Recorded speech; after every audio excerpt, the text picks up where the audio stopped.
ياسين والقرآن الحكيم إنك لمن المرسلين على صراط مستقيم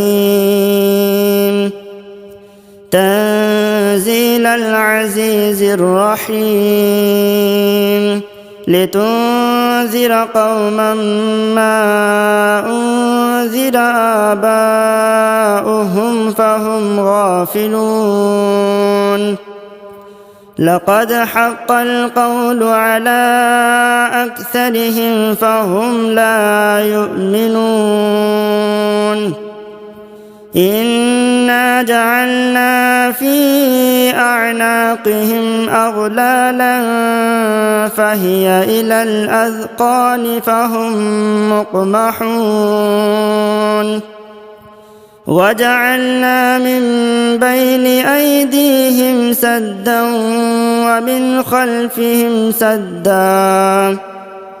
ومن خلفهم سدا فأغشيناهم فهم لا يبصرون وسواء عليهم أأنذرتهم أم لم تنذرهم لا يؤمنون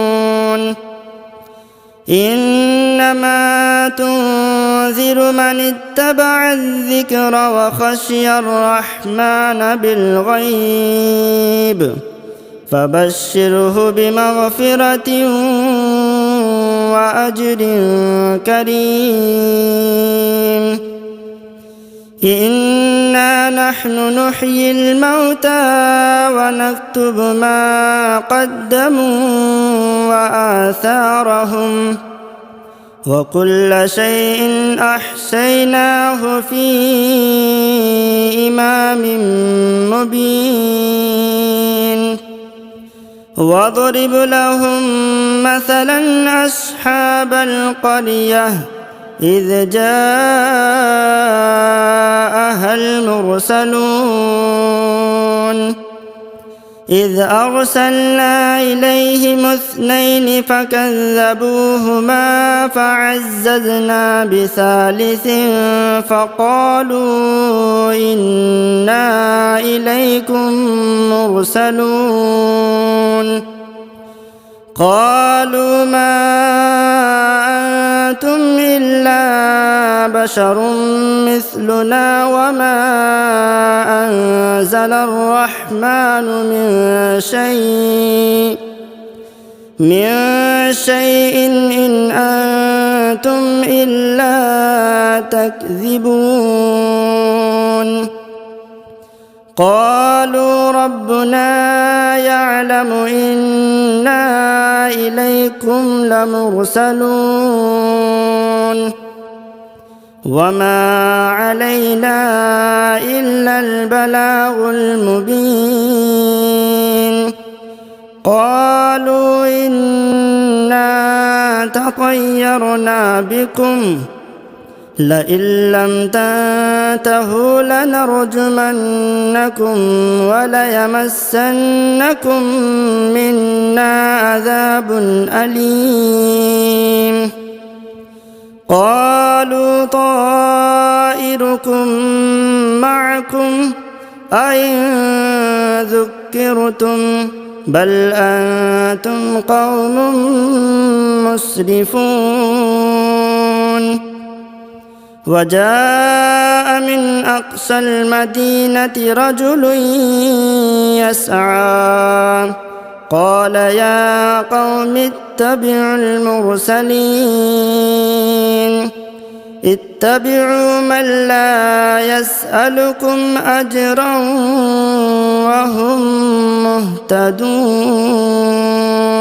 وما لي لا أعبد الذي فطرني وإليه ترجعون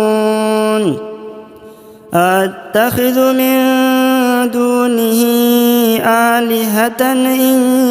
يردني الرحمن بضر لا تغن عني عني شفاعتهم شيئا ولا ينقذون إني إذا لفي ضلال مبين إني آمنت بربكم فاسمعون قيل ادخل الجنة قال يا ليت قومي يعلمون بما غفر لي ربي وجعلني من المكرمين وما أنزلنا على قومه من بعده من جود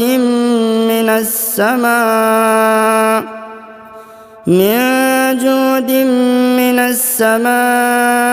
وما كنا منزلين إن كانت إلا صيحة واحدة فإذا هم خامدون يا حسرة على العباد ما يأتيهم من رسول إلا كانوا به يستهزئون ألم يروا كم أهلكنا قبلهم من القرون أنهم إليهم لا يرجعون وإن كل لما جميع لدينا محضرون وآية لهم الأرض الميتة أحييناها وأخرجنا منها حبا فمنه يأكلون وجعلنا فيها جنات من نخيل وأعناب وفجرنا فيها من العيون ليأكلوا من ثمره وما عملته أيديهم أفلا يشكرون سبحان الذي خلق الأزواج كلها مما تنبت الأرض ومن أنفسهم ومما لا يعلمون وآية لهم الليل نسلخ منه النهار فإذا هم مظلمون والشمس تجري لمستقر لها ذلك تقدير العزيز العليم والقمر قدرناه منازل حتى عاد كالعرجون القديم لا الشمس ينبغي لها أن تدرك القمر ولا الليل سابق النهار وكل في فلك يسبحون وآية لهم أنا حملنا ذريتهم في الفلك المشحون وخلقنا لهم من مثله ما يركبون وإن نشأ نغرقهم فلا صريخ لهم ولا هم ينقذون إلا رحمة منا ومتاعا إلى حين وإذا قيل لهم اتقوا ما بين أيديكم وما خلفكم لعلكم ترحمون وما تأتيهم من آية من آيات ربهم إلا كانوا عنها معرضين وإذا قيل لهم أنفقوا مما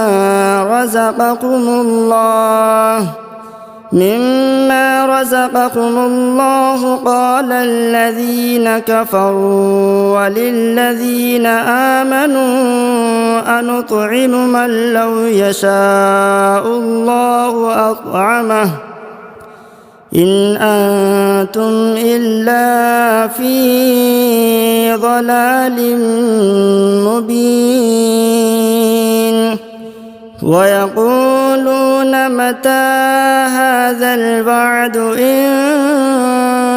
كنتم صادقين ما ينظرون إلا صيحة واحدة تأخذهم وهم يخصمون فلا يستطيعون توصية ولا إلى أهلهم يرجعون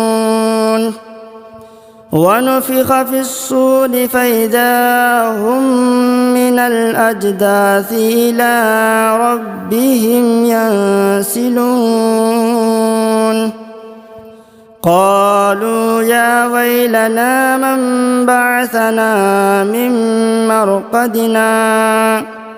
هذا ما وعد الرحمن وصدق المرسلون إن كانت إلا صيحة واحدة فإذا هم جميع لدينا محضرون فاليوم لا تظلم نفس شيئا ولا تجزون إلا ما كنتم تعملون إن أصحاب الجنة اليوم في شغل فاكهون هم وأزواجهم في ظلال على الأرائك متكئون لهم فيها فاكهة ولهم ما يدعون سلام قولا من رب رحيم وامتازوا اليوم أيها المجرمون ألم أعهد إليكم يا بني آدم ألا تعبدوا الشيطان إنه لكم عدو مبين وأن اعبدوني هذا صراط مستقيم ولقد أضل منكم جبلا كثيرا أفلم تكونوا تعقلون هذه جهنم التي كنتم توعدون اصلوها اليوم بما كنتم تكفرون اليوم نختم على أفواههم وتكلمنا أيديهم وتشهد أرجلهم بما كانوا يكسبون ولو نشاء لطمسنا على أعينهم فاستبقوا الصراط فأنى يبصرون ولو نشاء لمسخناهم على مكانتهم فما استطاعوا مضيا ولا يرجعون ومن نعمره ننكسه في الخلق أفلا يعقلون وما علمناه الشعر وما ينبغي له إن هو إلا ذكر وقرآن مبين لينذر من كان حيا ويحق القول على الكافرين أولم يروا أنا خلقنا لهم مما عملت أيدينا أنعاما فهم لها مالكون وظللناها لهم فمنها ركوبهم ومنها يأكلون ولهم فيها منافع ومشارب أفلا يشكرون واتخذوا من دون الله آلهة لعلهم ينصرون لا يستطيعون نصرهم وهم لهم جند محضرون فلا يحزنك قولهم إنا نعلم ما يسرون وما يعلنون أولم ير الإنسان أنا خلقناه من نطفة فإذا هو خصيم مبين وضرب لنا مثلا ونسي خلقه قال من يحيي العظام وهي رميم قل يحييها الذي أنشاها أول مرة وهو بكل خلق عليم الذي جعل لكم من الشجر الأخضر نارا فإذا أنتم منه توقدون أوليس الذي خلق السماوات والأرض بقادر على أن يخلق مثلهم بلى وهو الخلاق العليم إنما أمره إذا أراد شيئا أن يقول له كن فيكون فسبحان الذي بيده ملكوت كل شيء وإليه ترجعون الرحمن علم القرآن خلق الإنسان علمه البيان الشمس والقمر بحسبان والنجم والشجر يسجدان والسماء رفعها ووضع الميزان ألا تطغوا في الميزان وأقيموا الوزن بالقسط ولا تخسروا الميزان والأرض وضعها للأنام فيها فاكهة والنخل ذات الأكمام والحب ذو العصف والريحان فبأي آلاء ربكما تكذبان خلق الإنسان من صلصال كالفخار وخلق الجان من مارج من نار فبأي آلاء ربكما تكذبان رب المشرقين ورب المغربين فبأي آلاء ربكما تكذبان مرج البحرين يلتقيان بينهما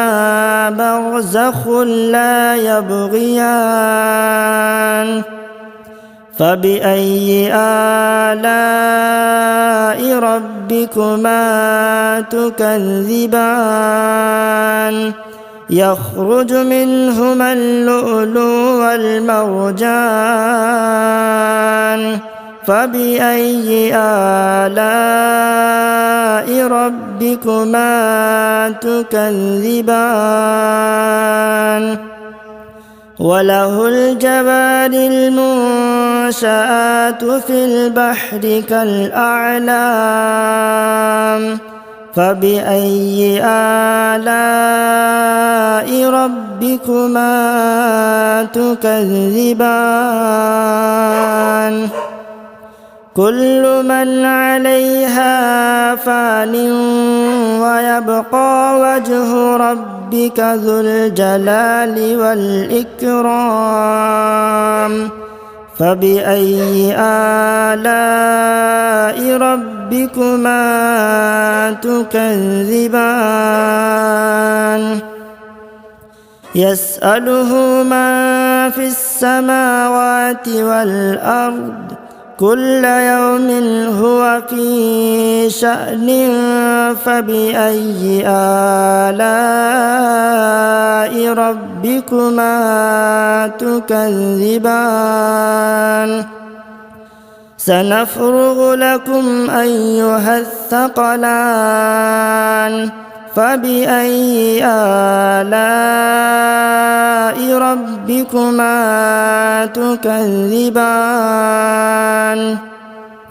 يا معشر الجن والإنس إن استطعتم أن تنفذوا من أقطار السماوات والأرض فانفذوا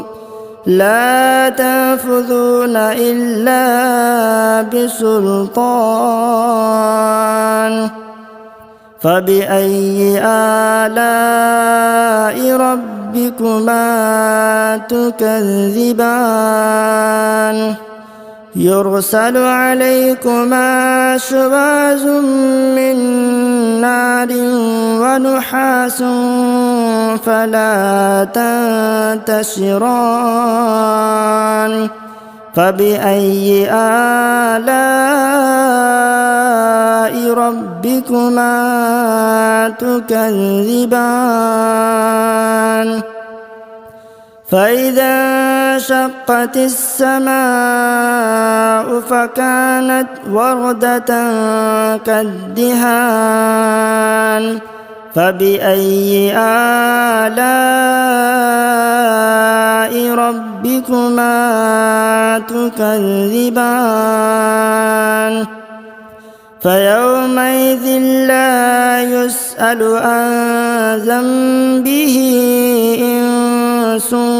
ولا جان فبأي آلاء ربكما تكذبان يعرف المجرمون بسيماهم فيؤخذ بالنواسي والأقدام فبأي آلاء ربكما تكذبان هذه جهنم التي يكذب بها المجرمون يطوفون بينها وبين حميم آن فبأي آلاء ربكما تكذبان ولمن خاف مقام ربه جنتان فبأي آلاء ربكما تكذبان ذواتا أفنان فبأي آلاء ربكما تكذبان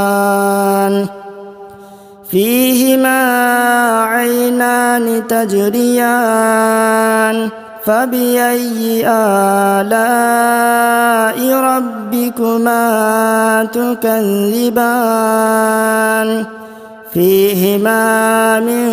كل فاكهة زوجان فبأي آلاء ربكما تكذبان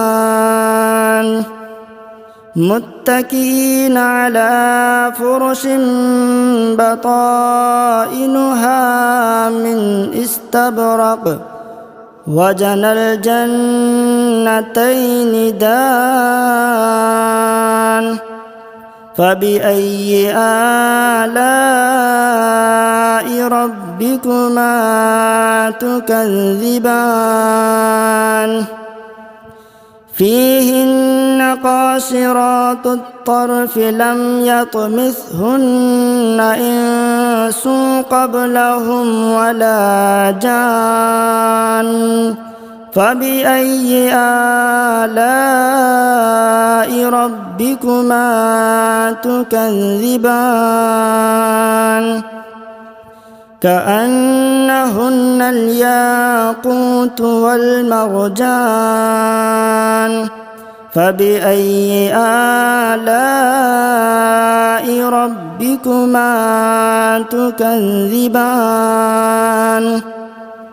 هل جزاء الإحسان إلا الإحسان